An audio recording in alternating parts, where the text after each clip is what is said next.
Hello, everyone. This is Tom Fox back for another episode, and I'm absolutely thrilled today to have back with me Dalton Rice.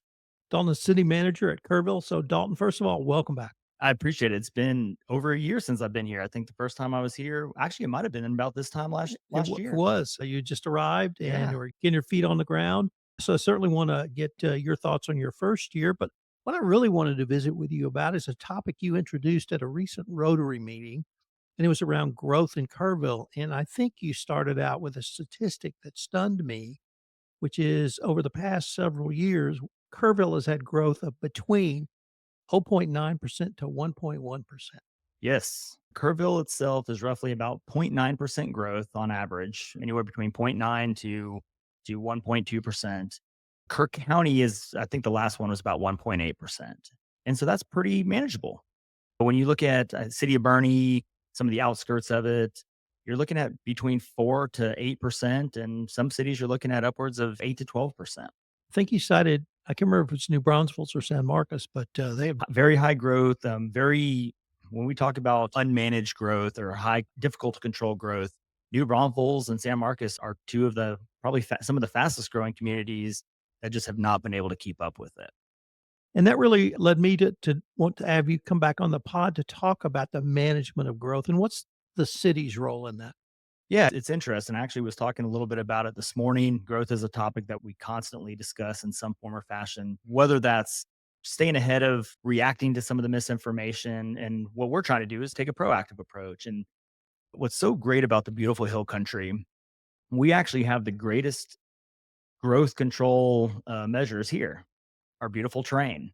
When you start adding terrain into the mix, things start becoming cost prohibitive very quickly.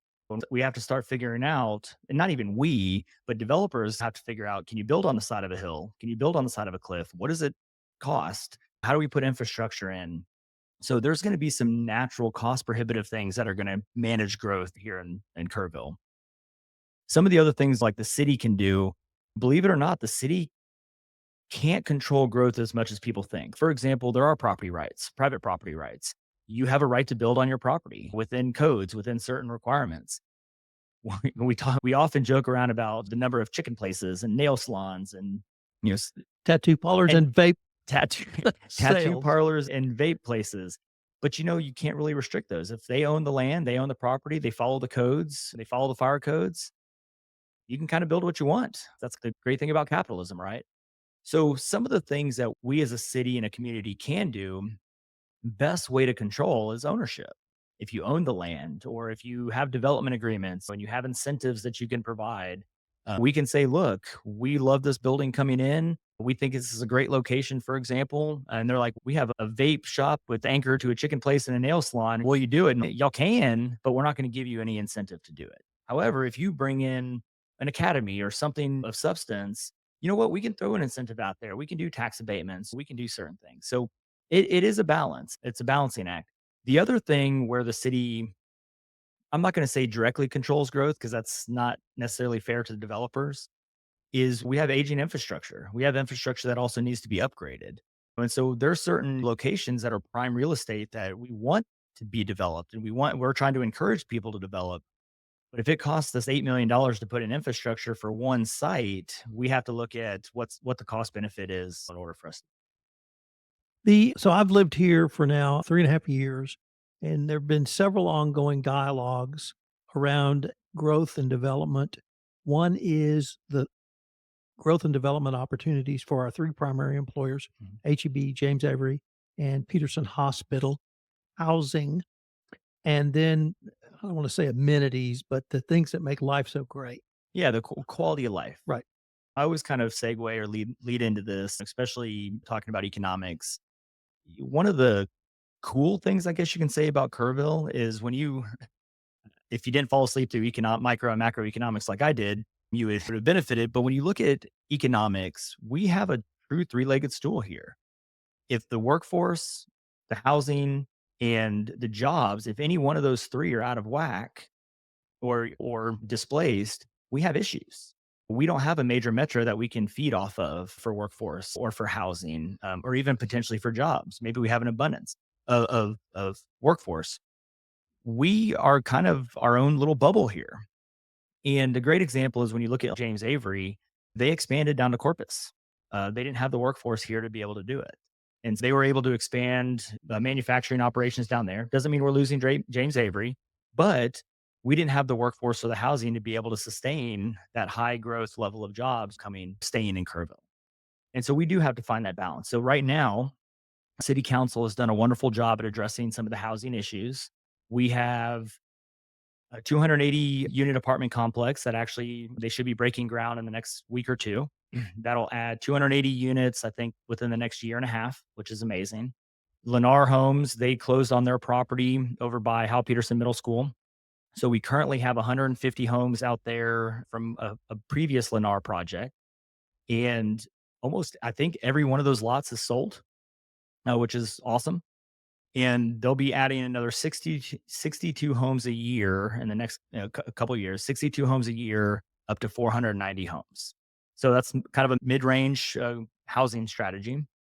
And there's a couple of other apartment complexes that are kind of on the horizon. And so I think the numbers we looked at, we just did our comprehensive 2050 update. We had a downtown, we did it at the Arcadia Live. And I think we're slated to roughly need anywhere between 1,500 to 2,500 units in order to address some of our housing needs. And so this does tackle a small portion of it.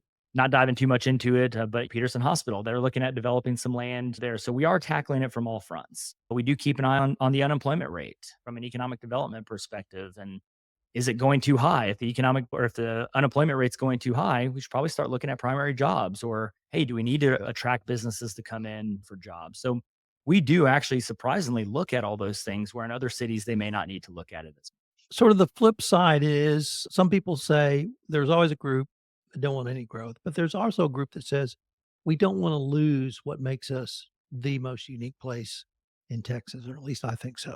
We don't want to lose the quality of life here. We don't want to lose the intimacy that I think every Kerrville resident feels about our town. How do you balance that? That's a great question. And obviously, I wasn't here. We moved here obviously a year ago. I came from Houston, which is a massive city. It's just huge. And I didn't grow up in a small town. So for me, a small town, it- I can feel it when I'm in a small town. My previous city was a city of about 5,000. And I'm like, that's a small town. People knew everybody. It kind of was what it was. And we had the same argument. We call them the cave people, citizens against virtually everything. And their argument was we don't want to lose the small town charm. When I came out to Kerrville, within the first week that I was here, I hadn't even started my job yet. And I was at, I think, Billy Jean's. And I had people come up to me and say, hey, you're the new city manager.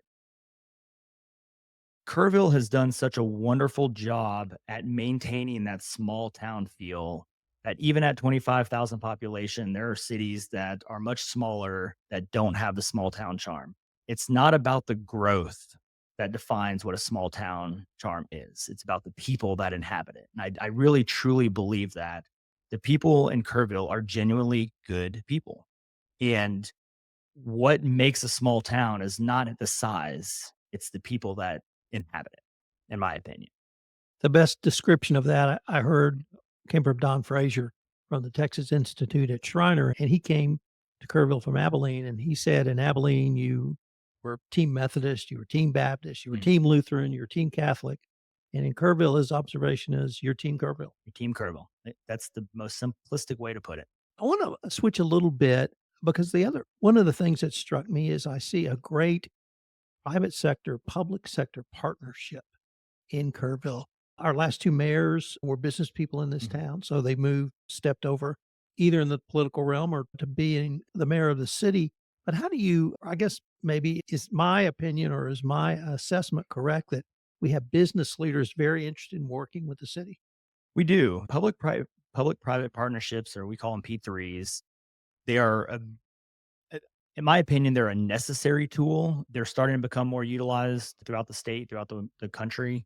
But there's still, when you go into small communities, there is a big fear of public private partnerships. Why should a city use taxpayer dollars to fund private interests? And that's kind of the misnomer. That's kind of what people spread the misinformation on. And they're not wrong. Yes, in a way, you're using taxpayer dollars to potentially get somebody to make some money, But when you look at it from a much bigger perspective, what are they bringing to the table? What value are they bringing to the table? What community interest are they bringing to the table? And city councils, really over the years, over the generations, have really been forward thinking in how do we address that from the water issues. We have a diverse portfolio. We're set up for success on that. From the business side, we do have some major headquarters here. And about every 3 to 5 years, we bring in headquarters of some sort. So we have some vested interest in the community. We have a very strong business retention, not necessarily expansion program, but we have a lot of small businesses and local businesses that are really the heart of the community. And city council this past year during strategic planning really put an emphasis on making sure that we focus on redevelopment, revitalization. How do we take care of our existing small businesses and help them grow, help them expand, find new locations if that's what they need? And so it is it's a constant effort of communication, both in informing the businesses that those opportunities are out there, but also making sure that people understand that where their taxpayer dollars are going and the benefit of it. The other the thing that I'm not quite sure how to phrase this, so let me see if I can get it out. One of the true gems and great things about Kerrville to me is the primary and secondary education Mhm. that's available. I don't think we talk about it enough. I don't think it's recognized both at Tivy, both in the Kerrville ISD and in the Ingram ISD. I think they're superior school districts. And of course, Shriner. Mhm. All of those groups work together. It seems Dr. Templeton, Brent Ringo, and Charlie McCormick have all worked together. How would you is that a selling point for Kerrville? Do we talk about it enough? How do we make people aware? Or do is that a hidden gem we don't want anyone to come in and mess with? That's a great question. We have great secondary schools, great primary schools. I you hit the nail. You kind of I say hit the nail on the head briefly. Is the collaboration between them all is what I think is the hidden gem. The opportunities that are presented, and we're actually I talk with Brent Ringo quite a bit, even Bobby Templeton on some things. We're even looking at from the city side trying to partner on kind of career technical courses and how do we get kids coming out of high school with seawater license? That's kind of our next, goal that we're trying to tackle. Again, why not raise them, breed them, train them, keep them, and give them kind of career options and growth?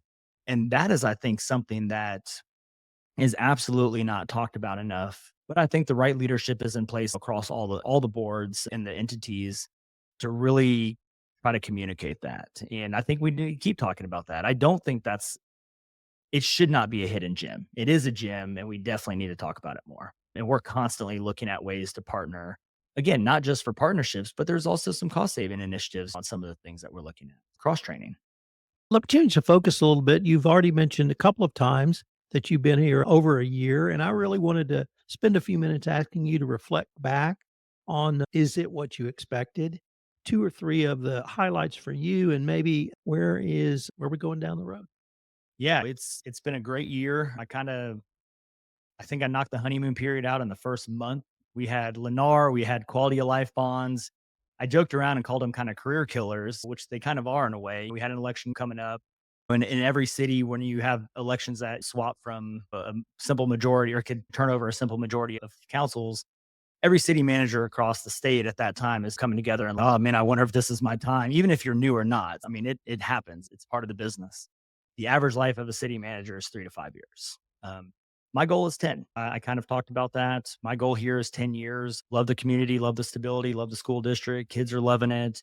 You can't beat the region. I love the challenge that we have so much going on. There's something for everybody. I think we ran the numbers briefly and I could be a little bit off.